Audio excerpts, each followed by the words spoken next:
На денешната седница на владата на Република Македонија беше донесена одлука за воведување на флексибилно работно време на сите вработени од органите на државната управа. Со одлуката се утврди дека почетокот на работното време ќе биде помеѓу 7:30 и 8:30 часот, а завршетокот помеѓу 15:30 и 16:30 часот, со вкупно време трајање нормално на работниот ден од 8 часа. Како што беше најавено и во програмата на владата, со оваа одлука се регулира и двосменското работење на одредени институции како што се Управата за јавни приходи, Царинската управа, Управата за водење на матични книги,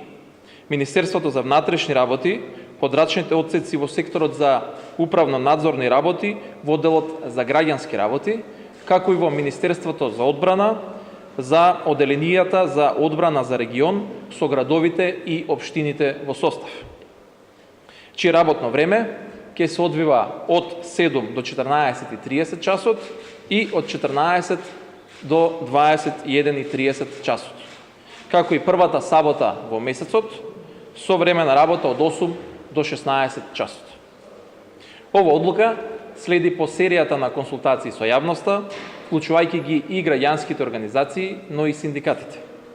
Ова е една од мерките со која што владата ќе ги превземе во насока на овозможување на подобри услови за работење на вработените во јавната администрација.